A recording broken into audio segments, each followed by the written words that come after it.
கடந்த சில நாட்களுக்கு முன்பாக ஒரு ஆலயம் வந்து ஒரு கட்டுமான பணி நடந்து கொண்டிருக்கிறது.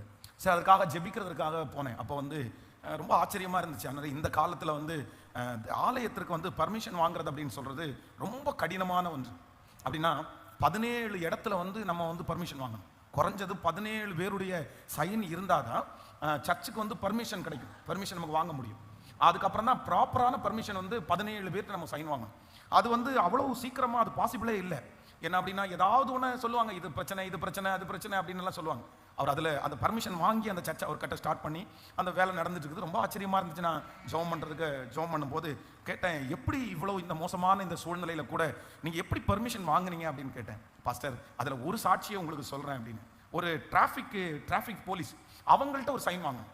அவங்க வந்து கிட்டத்தட்ட பல மாதங்களாக வந்து அந்த ஃபைலை வந்து அப்படியே வச்சுருக்காங்க. அவர் சொன்னார், ஒரு ரூபா கூட லஞ்சம் இல்லாமல்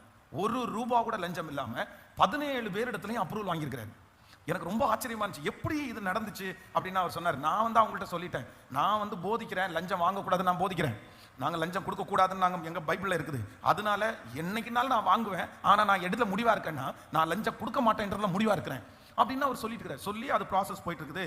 இந்த டிராஃபிக் இன்ஜினியர் மட்டும் அவர் சொல்லியிருக்கிறார், இதை பாருங்க, நான் இருக்கிற வரைக்கும் இதுக்கு நான் என்ன பண்ண மாட்டேன்னா சைன் போட மாட்டேன் அப்படின்னு சொல்லிட்டாரு. இவர் பல மாதங்கள் ஜெபம் பண்ணி, ஆண்டவரே அவருடைய மனசை எப்போ போனாலும் எங்கிட்ட இந்த ஃபைலை தூக்கிட்டு வராதீங்க, நான் தான் சொல்லிட்டேன்ல, நான் வந்து என்னால் சைன் போட முடியாது, நான் போட்டு தர மாட்டேன் அப்படின்னு. திடீர்னு ஒரு நாள் கலெக்டர் அந்த ஆஃபீஸ்க்குள்ளே போய் உட்கார்ந்து பேசும்போது, என்ன இன்னும் நீங்கள் அலைஞ்சிட்டே இருக்கிறீங்க, என்னாச்சு உங்களுக்கு, ரெடி ஆகலையா அப்படின்னு கேட்டால், அவர் ஒன்று சொல்லி, அந்த மாதிரி டிராஃபிக் போலீஸ்கிட்ட இன்னும் வந்து எனக்கு பர்மிஷன் கிடைக்கல அப்படின்னு சொன்ன உடனே அவரை உட்கார வச்சுட்டு அந்த டிராஃபிக் போலீஸ் இன்ஸ்பெக்டரை கலெக்டர் ஃபோன் பண்ணி, நீ கொஞ்சம் வாங்க ரூமுக்கு அப்படின்னு சொன்ன உடனே அவர் உள்ள வந்தாராம். உள்ள வந்த உடனே என்ன இவருக்கு இன்னும் சைன் கொடுக்கலையாமே அப்படின்னு கேட்டோன்னா அவர் சொன்னாராமா, சார் அவர் ரெசிடென்சி ஏரியாவில் போய் சர்ச்சு கட்டுறாரு சார். ரெசிடென்சி ஏரியா அப்படின்னு சொன்னால் வீடுகள் இருக்கிற ஏரியா அப்படின்னு. உடனே அவர் என்ன சொன்னாராமா, அவர் ரெசிடென்சி ஏரியாவில் சர்ச்சு கட்டுறத கார்பரேஷன் தான் பார்க்கணும், உங்களுக்கு என்ன வேலை, நீங்க எதுக்கு சர்டிஃபிகேட் கொடுக்கணும்னா அவர் சர்ச்சு கட்டுற இடத்துல டிராஃபிக் ஆகுமா ஆகாத, அவ்வளவுதான். உங்க கேள்வி எது?